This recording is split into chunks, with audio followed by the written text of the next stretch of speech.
રાજકોટની ઘટનાને લઈને વડોદરાવાસીઓમાં પણ રોષ છે। અગ્રણીઓનું માનવું છે કે હવે આપણે માત્ર ન્યાયતંત્ર પર જ ભરોસો રાખવો પડશે, બાકી નેતાઓ અને સરકારી તંત્ર તો વાયદા અને વચનો આપી જવાબદારીઓમાંથી છટકી રહ્યા છે। કોઈ મોટી દુર્ઘટના બને તો પહેલા સરકારી વિભાગના મોટા માથાઓ સામે કાર્યવાહી થાય, તેમની સામે કડક હાથે કામગીરી થાય તો આવી ઘટના બનતી અટકી શકે, પરંતુ એવું લોકોનું માનવું છે। રાજકોટની ઘટના હોય, વડોદરાની ઘટના હોય કે સુરતની ઘટના હોય, તંત્ર ક્યારે જાગશે સૌથી મોટો સવાલ છે। કારણ કે આખરે ગુમાવવાનું થાય છે તો પરિવારોને જ ગુમાવવાનું થાય છે, અને તેમાં પણ વડોદરાની બોટકાંડની ઘટના બનો એમાં પણ ગરીબ લોકો જે છે એમના પરિવારો, એમના સંતાનો એમને ગુમાવવાનો વારો આવ્યો। અમે નથી ઈચ્છતા કે આવી કોઈ ઘટનાક્રમ ફરી બને, પરંતુ ભોગવવાનો વારો એ ચોક્કસ છે। રાજકોટમાં પણ તંત્રના વાંકે જ 28 લોકોની જિંદગી જે છે હોમાઈ ગઈ, એ બી દુઃખની ઘટના છે। સુરતની તક્ષશિલાવાળી ઘટના પણ લોકો હજી પણ નથી ભૂલ્યા।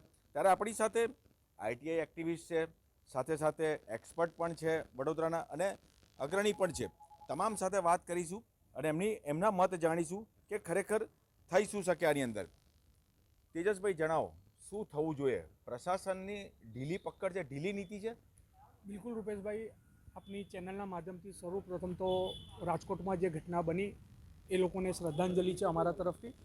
ખરેખર આ ઘટના એવી છે કે આના ઉપર આગળ જે પ્રમાણે સુરતમાં થયું, વડોદરામાં થયું, એ લોકોએ પ્રશાસને આની ઉપરથી એક બોધપાઠ એવો લેવાનો હતો કે જે તે ટાઈમે જે તે ગૃહમંત્રી આવ્યા અહીંયા, કોઈ ચમરબંધીને નહીં છોડીએ, જેટલા અંદર ઇન્વોલ્વ હશે બધા ઉપર કડક કાર્યવાહી થશે, એવી જે બોલ વચન કર્યા એ ના કરવા જોઈએ। અને જો કર્યા અને ખરેખર જો એમની જુબાનની કિંમત હોય તો એમણે આની અંદર માત્ર જે નાના નાના પ્યાદા હતા એમની ઉપર જે કાર્યવાહી કરી, તો ખરેખર એ તો ખાલી નાના પ્યાદા જે ત્યાં કામ કરતા મજૂર લેવલના એક માણસો હતા।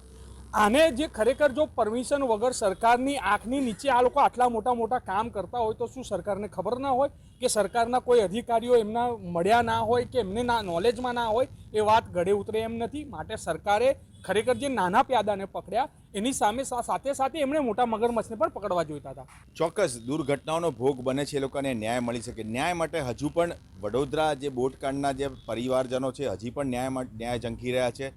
હજી પણ એમને આશા છે કે ન્યાય મળશે, એ લોકોને આશા છે ન્યાય મળશે। લાગે છે કે એમની આશા પૂરી થશે, કારણ કે 2 દિવસ પહેલાં જીએસટીવી એમના ઘરે પણ ગયા, એમની માતા પણ રડી રહ્યા છે, બીજા રોશનીબેન શિંદે છે એમના પિતા પણ રડી રહ્યા છે। આજની તારીખમાં પણ ફોટા જોઈને એમના આંસુ નથી રોકી શક્યા। કેટલી દુઃખની વાત માનો છો? તો જમી પણ નથી રહ્યા। જે દિવસથી આ દુર્ઘટના થઈ હળની બોટકાંડ, આજ દિન સુધી એ બરાબર 2 ટાઈમ જમી પણ નથી રહ્યા, જે તમને વાત કરીએ પેરેન્ટની। એટલે વસ્તુ એ છે કે સરકાર ક્યારે જાગશે? ફક્ત આવીને ફક્ત મોટા મોટા ડાયલોગો મારવાના અને ખાલી કહીને જતું રહેવાનું, આ ખોટી વસ્તુ છે। કડક કાર્યવાહી કરવી જોઈએ આ લોકો વિરુદ્ધ। સાથે સાથે તમારા માધ્યમથી ગુજરાતના અને તમામ વાલીઓને પણ કહેવા માગું છું કે હવે આવનારા દિવસમાં સ્કૂલો ચાલુ થઈ રહી છે, તમારે એ પણ ધ્યાન રાખવું પડશે કે તમારા બાળકો જે વેનમાં જઈ રહ્યા છે તો એ વેનમાં ગેસ કીટ છે શું છે એ બી ધ્યાન રાખવું પડે, કે ગેસ કીટ બી એક જાતનું એક સામાન જ છે મોતનો। કાલ ઉઠી ભલે એ કહે છે કે ભાઈ અમે કંપનીની કરી છે કે નથી કરી, પણ કંપનીની એની કોઈ મેટર નહીં, કારણ કે બધી જગ્યાએ ભ્રષ્ટાચાર જ ચાલી રહ્યો છે। એનામાં પણ ભ્રષ્ટાચાર ચાલ્યો અને કંઈક થયું તો આપણા છોકરાઓ એનામાં હોમાઈ જાય। એટલે વડોદરાના અને ગુજરાતના તમામ વાલીઓએ એ પણ જોવાનું છે કે સ્કૂલ ચાલુ થાય ત્યારે પહેલાં વેનવાળાને બોલાવીને કહો કે ભાઈ તારી ગેસ કીટની ગાડી છે તો અમે તારા એનામાં અમારા છોકરા